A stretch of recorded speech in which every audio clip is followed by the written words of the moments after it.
All right, what's happening, folks? I am at Governor's Gun Club in Kennesaw, Georgia, and I'm about to meet a dude named Stephen Willeford. Stephen was the guy who put down the Sutherland Springs shooter. If you don't know the Sutherland Springs massacre, it was the 5th worst mass shooting in U.S. history, and it was the worst for Texas. Stephen Willeford, who was down the street from Sutherland Springs First Baptist Church, ended up grabbing an AR-15, running out, shooting the dude, and as the dude drove off, Stephen ran him down in his vehicle to give him some more love. And so, amazing hero, and we're gonna find out what we can learn from Stephen's story about preparation, about defending people. He's one of us. I'm gonna go ahead and stick my brain on him. I've never met him before, but warrior poet in the truest sense, and you're about to meet him. So this is gonna be pretty cool. So here we go.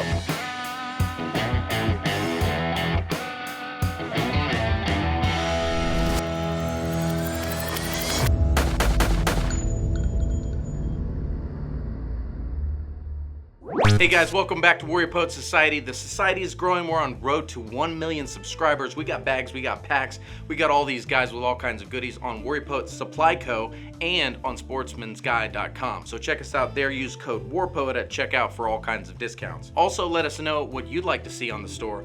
We'll make sure that it's awesome and we get it up there as soon as possible. Okay, now back to the video. All right, folks, Stephen Willeford, hero of the Sutherland Springs Massacre. I ended up polling our patrons. Those are like supporters of our movement, Warrior Poet Society, asking them, hey, what should I ask this guy? And overwhelmingly, they just said, thank him. And so this is me thanking you on behalf of everybody tuning in. Thank you. Way to go, man. What I wanted to do is shift into something called an AAR. In the military, that's an after-action review, and whenever something happens, our goal is to look through what just happened, give us an honest, sober synopsis of the good stuff we did and then the stuff that we'd like to change. So things I'd like to sustain and things I would like to change. If we could, I'd like to break up your shooting into 3 different categories. One is when shots were first heard by you. Second is the actual gunfight. And then the third is the when you hopped in a vehicle to run the dude down and make sure that he was neutralized. So those are the 3, the good and the change stuff. First, my daughter made me aware that the shooting was going on. And she kind of drugged me out of my bedroom. I was at the worst possible place in my mind. I was just relaxing. I wasn't in condition red or whatever you want to call it. I guess I was condition green. I was trying to use the day just to hang out and get some rest. She came running in and said, Dad, doesn't that sound like gunfire? And right away, your mind goes to try to make things normal out of things that are very abnormal. And I said, it sounds like someone tapping at the window. Yeah. When I walked into the kitchen, I said, it is gunfire. Ran to my safe. I grabbed the gun and the rifle and a magazine and popped a box of ammunition, and you see where all the bad is going wrong right now. And started loading. I called my wife to ask her where she was. She told me where she was. I told her, I said, stay where you're at. She could hear the panic in my voice. She said, what's going on? I said, there's an active shooter at the church. You need to stay where you're at. She said, don't go over there. And I hung up on her. As I hung up the phone from my wife, and I'm poking rounds in a magazine and chucked it up, I said, did you call 911? She said, I did. Awesome. They're on the way. They were aware of it. Got it. What that tells me right away is police are coming. Right. They're coming to a mass shooting in a church. Right. And they see me running across the street with an AR-15 in my hands. What are they going to think? Yeah. I was more terrified of the police at that moment Sure. than I was the shooter himself. Yeah. And as I ran across the street, my daughter ran out behind me. I sent her back in the... How old's your daughter? She was 25 at the time. Okay.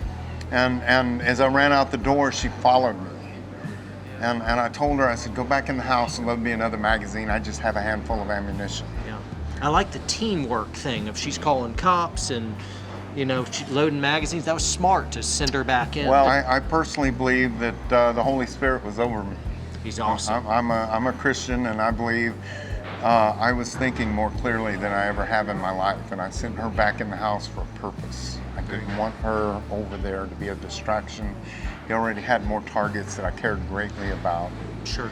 And as I ran across the street, another tactical blunder, I yelled out. I'm going to tell you again that I believe it was the Holy Spirit calling out from me. You yelled? I yelled out. What'd you And, yell? Just you ready for something battle cry? deep and philosophical? Sure. I yelled, hey. Hey! That's brilliant. And that's to get the dude's attention. the interesting part about it is, if you can imagine, he was shooting people, and the sounds of gunfire and the screams and everything that were going on in the church, and yet he heard me over that. Wow. And they heard me in the church. And I'm going to tell you, I believe that it was God calling out the demon that was within him. I don't believe any man could be as evil as that guy was without a demon. And I believe that. And the moment he heard me yell, he stopped. He would shoot people, and when they would go down, he would walk over at point blank range and finish them off. And he heard me yell, and he stopped what he was doing and came out of the church and started shooting at me. What was he shooting? Rifle, At pistol? that point, when I yelled, he dropped his rifle, interesting enough, in the church and grabbed his pistol and came out and started shooting me. And I'm not even sure what kind of pistol And what it was. range are we at? How far away? Well, I guess when he started shooting at me, it was probably about 25 yards. Okay. And he closed that pretty quickly. So he started moving towards you? He was coming out of the church and moving toward me. And when I got over the shooting. And you are now where behind the truck? I was coming up behind the truck, behind the bed, and as he started shooting at me, I moved to the front of the truck. Great. And stuck the rifle over the hood of the truck and engaged him. As an NRA instructor and a competition pistol shooter, I've seen guns pointed at a lot of different angles and seen them fired and stuff. I've never seen one pointing directly at me until that moment. That's different. And I trained with this former Army Ranger. He said, shoot them in the body armor. They'll feel it. Even if it doesn't stop them, they'll feel it. Yeah. Coroner's report said he had one on his left chest, Yeah. had one on his abdomen, bruises. He had on class 3 body armor. He had on a bulletproof tactical helmet with a 10-inch shield. As soon as I hit him, he stopped shooting at me for the moment and ran for his vehicle. When he turned to get into his vehicle, I hit him between the plates. Good. Has a front plate and a side plate, and that's what that officer taught me. That's awesome. Good job, Ranger. Good job. Said shoot him between the plates, hit him in the side, hit him in the hip, and hit him in the legs. He told me one in the side will kill him, the one in the hips will stop him, the one in the legs will slow him down. The hips can kill him too. Yeah. That's just a sea. But- Blah, blah, blah. And when he shut the door, he put 2 rounds through the side window, and I brought my AR up and I popped where I perceived his head to be. Coroner's report said he had a split across his forehead. No kidding. Wow. He accelerated at that moment, turned the corner, and ran down the road as fast as that vehicle would take him.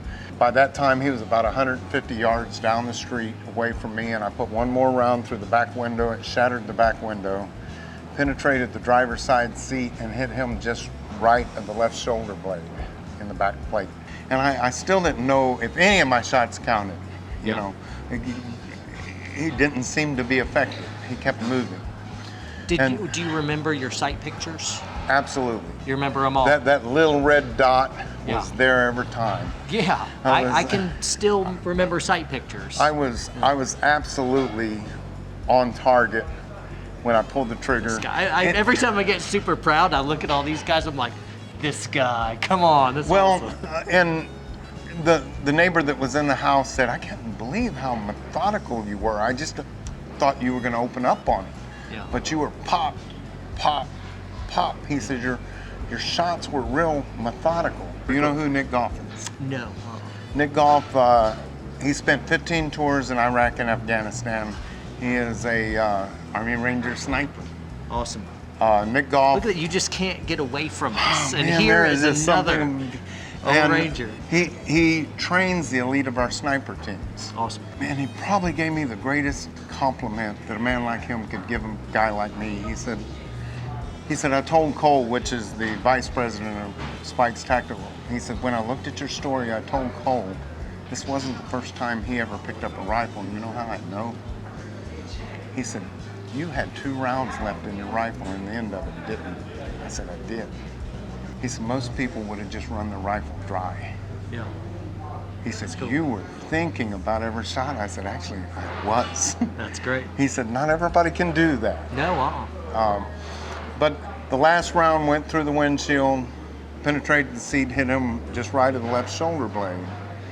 And I looked off to my left, and there sits a truck over there at the stop sign. A guy sitting in it.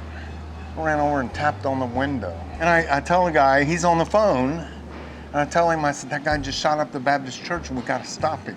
Next thing I heard was the locks come open. Right. I climbed up into the cab of a truck. He never says a word, and he just turns a corner and starts chasing him down the road. Never said a word to me. He's talking on the phone. You mentioned you're a Christian, and immediately scripture started jumping in my head of like the righteous are as bold as lions.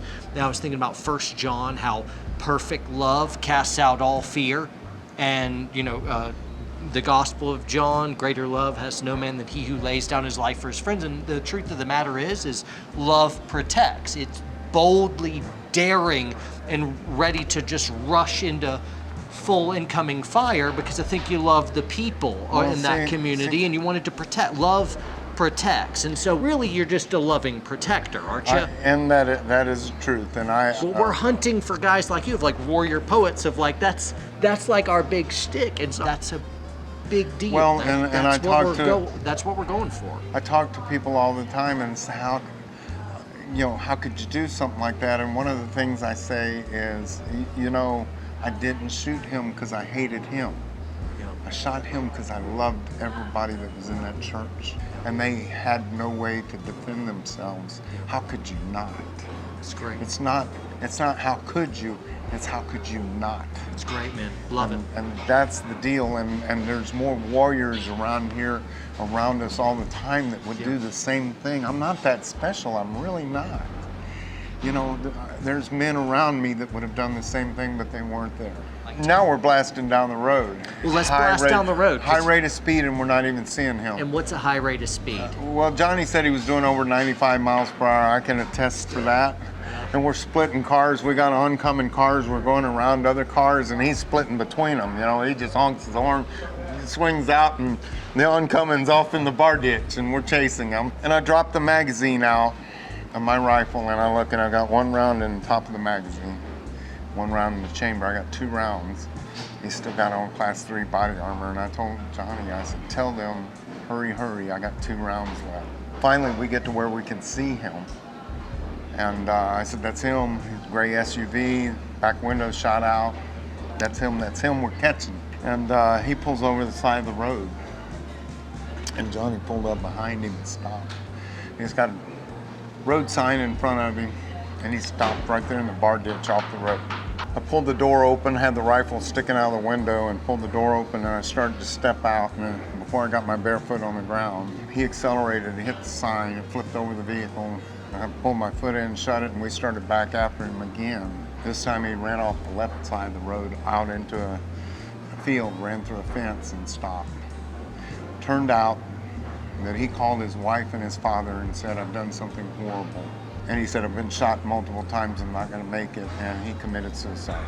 And I'm good with that. Did you hear the suicide shot? No, I did not. And then you closed distance? I waited. I got out. I told Johnny, just get down below the dash, stay out of gunfire. I got up, put the rifle over the hood, and waited. The police were 5 to 7 minutes behind me. Which is common, yeah. I don't think my community had 5 to 7 more minutes to wait. Yeah. I couldn't wait. Right. The police are the bravest men and women in this world, and I'm not saying that disrespect any police officer, because they were rushing into gunfire just like I did, but they were 5 to 7 minutes away. Yeah. As fast as they could get there, they couldn't get there fast enough. So what's the solution? Solution is an armed public.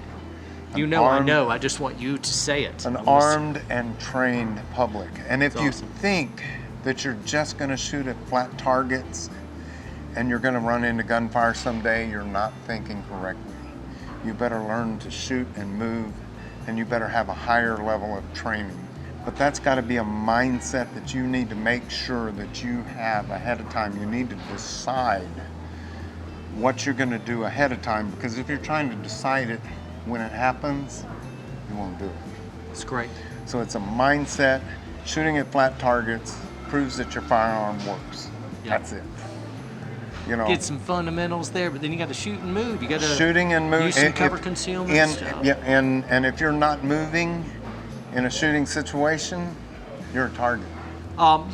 Just hearing your story, you did a whole bunch of stuff that I immediately just want to thumbs up and say, man, that's good work, good job. What are some things that you look back and you're like, man, that went really well. I'm glad I did that, or that happened. I'm glad I designed the rifle the way I designed it. So, hey, good job having the gun and building the gun. Have the and choosing when I opened up the safe. Yeah, maybe this is politically incorrect to say I had several guns to choose from. I'm not a politician, but, and I don't care. But I built the right gun, chose the gun that I built for that kind of tactical purpose. Yeah, yeah. What are some other things that you did real well? Running for cover. You like your use of cover? I like my use of cover. You actually got sight picture, sight alignment? I use sight picture, sight alignment, and for anyone that's counting, I hit him 6 out of 6 rounds fired. I teach. That's awesome. I teach in those situations. Your name is on every bullet you pull the trigger on. Yep, that is You true. are responsible. I would rather die myself than injure someone that's innocent. Yeah. You want to cover any more good stuff, or you want to get to things you wish you'd done differently? I guess good stuff was I did check and see how many rounds I got left. That's when good. I had a moment, my mind went to where am I at on my ammo and stuff, because I don't know how many rounds. It just grabbed like that, and I didn't know how many I fired. The police asked me later, how many did you fire? I was, no clue. Yeah. No clue. So when I'm in that situation, got a moment to drop the magazine. Oh crap. 2 rounds left, but we continued on. Got it. How about some things that you wish you'd done different? Well, one more good thing that I Please, did, yeah. because it took me 5 to 7 minutes before the police arrived, and I'm going to tell the people out there that I tell people when the police arrive on the scene, comply, be ready to comply, be ready to go to jail, be ready, they'll figure it out in the end, comply.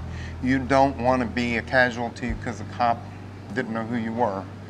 So as I was sitting down there with a rifle over the hood, 5 to 7 minutes later, I hear a voice saying, driver, get out of your vehicle with your hands up.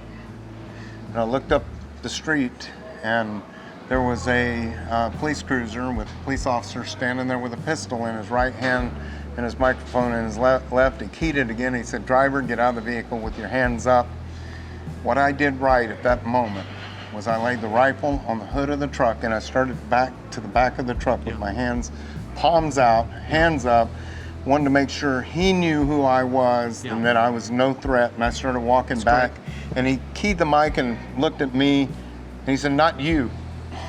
That's cool. So he did know who I was. That's I great. went back over there and I held the rifle up until other officers got there. That's cool. But if something like this happens, have your head around what is going to happen when the police come, because it's so imperative that you don't make any moves, because that officer wants to go home at night to his family.